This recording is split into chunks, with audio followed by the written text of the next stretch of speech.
يا أيها الذين آمنوا لا تقربوا الصلاة وأنتم سكارى حتى تعلموا ما تقولون ولا جنبا إلا عابري سبيل حتى تغتسلوا وإن كنتم مرضى أو على سفر أو جاء أحد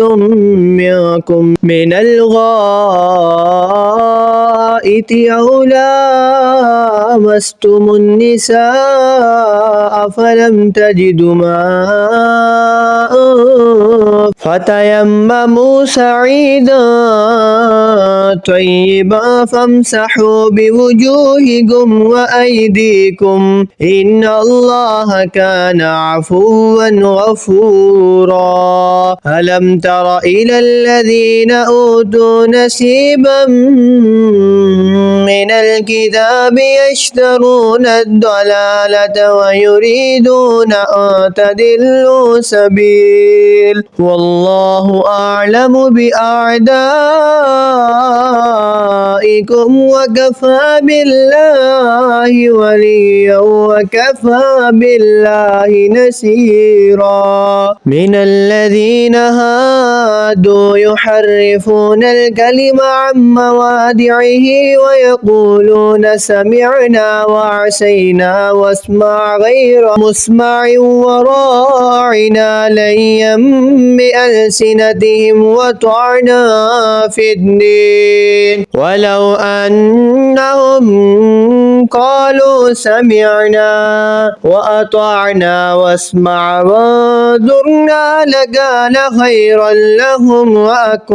وأقوم ولكن لعنهم الله بكفرهم فلا يؤمنون إلا قليلا يا أيها الذين أوتوا الكتاب آمنوا بما نزلنا مصدقا لما معكم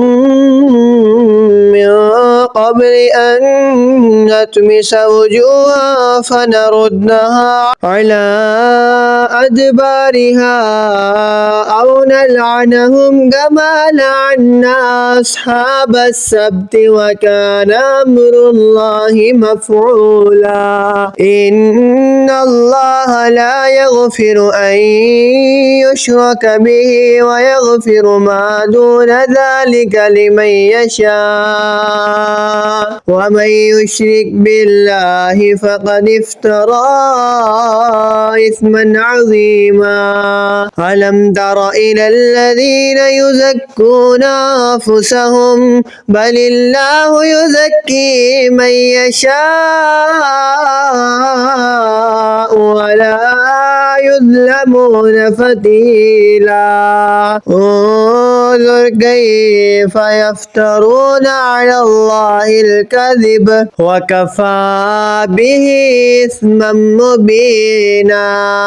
ए ईमान वालो, नशा की हालत में नमाज के पास ना जाओ जब तक इतना होश ना हो कि जो कहो इसे समझो, और ना नापाकी की हालत में बेनहाए मगर मुसाफरी में, और अगर तुम बीमार हो या सफ़र में, या तुम में से कोई कज़ाए हाजत से आया हो, या तुमने औरतों को छुआ और पानी ना पाया तो पाक मट्टी से तयम्मम करो, तो अपने मुंह और हाथों का मसा करो। बेशक अल्लाह मुआफ करने वाला बख्शने वाला है। क्या तुमने इन्हें ना देखा जिनको किताब से एक हिस्सा मिला, गुमराही मोल लेते हैं और चाहते हैं कि तुम भी राह से बहक जाओ, और अल्लाह खूब जानता है तुम्हारे दुश्मनों को, और अल्लाह काफी है वाली, और अल्लाह काफी है मददगार। कुछ यहूदी कलामों को इनकी जगह से फेरते हैं और कहते हैं हमने सुना और ना माना, और सुनिए आप सुनाए ना जाएं, और राना कहते हैं जुबानें फेर कर और दीन में ताना के लिए। और अगर वो कहते कि हमने सुना और माना,